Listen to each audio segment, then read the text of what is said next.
Hi అండి అందరికీ.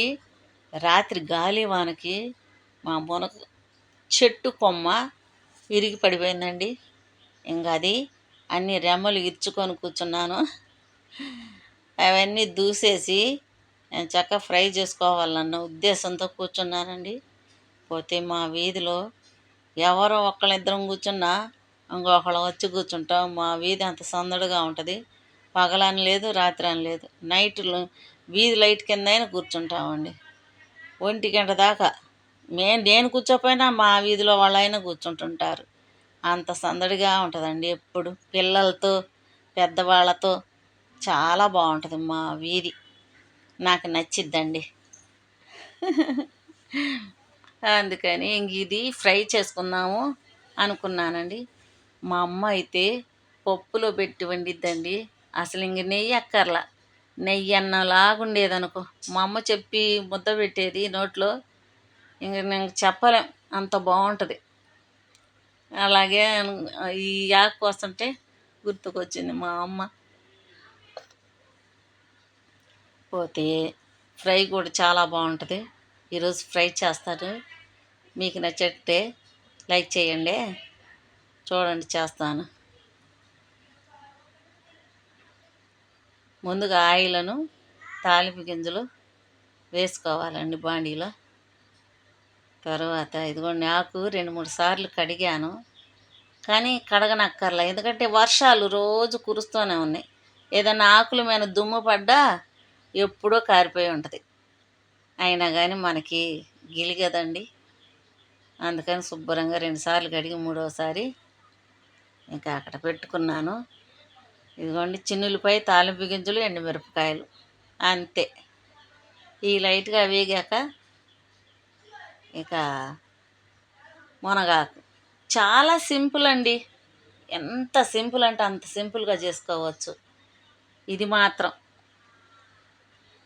ఇంకా తాలింపులో వేసేసుకోవచ్చండి.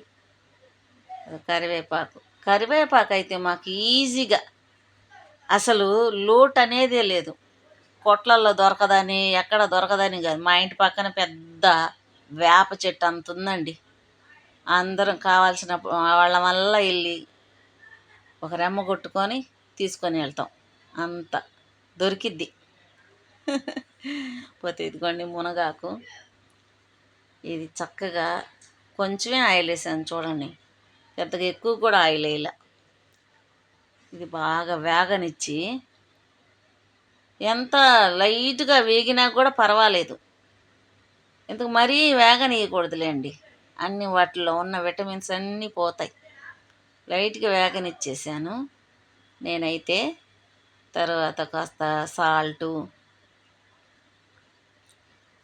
పసుపు ఇవన్నీ వేసుకోవాలి. కానీ మునగాకు చూడండి ఎంత ఆకేసానో, నూనెలో మగ్గేసరికి కొంచెమే అయింది. అదిగోండి. ఇక దీంట్లో కొంచెం సాల్టు, పసుపు,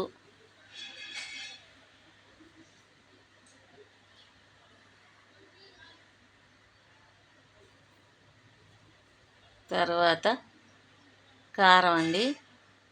ఆ కారం చిన్నులపాయ కారం. ఎలాగా? పొట్టి కారం చిన్నులపాయ కాదు, ఎండుమిరపకాయలు వేయించుకున్నాను. దాంట్లో చింతపండు కొంచెం, ఒక్కతోన చిన్నులపాయలు మిక్సీ పట్టుకొని ఉంచుకుంటానండి. ఇట్లాంటి ఫ్రైల్లో వేసుకుంటే చాలా బాగుంటుంది. అసలు ఆ వాటర్ పోస్తుంటేనే కమ్మని స్మెల్ వచ్చేసింది అనుకోండి. కొంచెం, ఎందుకంటే నేను వాటర్ పోసింది ఇప్పుడు పసుపు, సాల్టు, కారం వేసాను కదా, ఆ వేగిన ఫ్రైలో ఒక చోట అంటిద్ది, ఒక చోట అంటదు. ఏది? సాల్ట్. అదే కొంచెం నీళ్ళు పోసామనుకోండి, ఆ నీళ్ళల్లో కరిగిపోయి అండ్ చక్కగా ఫ్రై అంతా పట్టేసిద్ది అనమాట. కొంచెం సేపు మగ్గనిచ్చాను, చక్కగా ఉడికిపోయింది. చూడండి, ఫస్ట్ 2-3 ముద్దల్లో గనక ఈ ఫ్రై తింటే చాలా చాలా మంచిదంట. షుగర్ కంట్రోల్, పోతే ఐరన్ బాగుంటుందంట, బ్లడ్ పట్టిద్ది. ఇవన్నీ చెప్తుంటే మన ఇంట్లో చెట్టు ఉంది కదా, నిర్లక్ష్యం ఎక్కువ అన్నమాట. అది ఎవరి దగ్గర ఉంటే మరీ ఎల్లెల్లా అడిగెల్లా తెచ్చుకుంటాం. మళ్ళీ పద్దాకలు అడిగినా కానీ ఎవరేమో అనిపిస్తూ ఉంటుంది. అవును కదా. ఓకేనా? నచ్చినట్లయితే లైక్ చేయండి.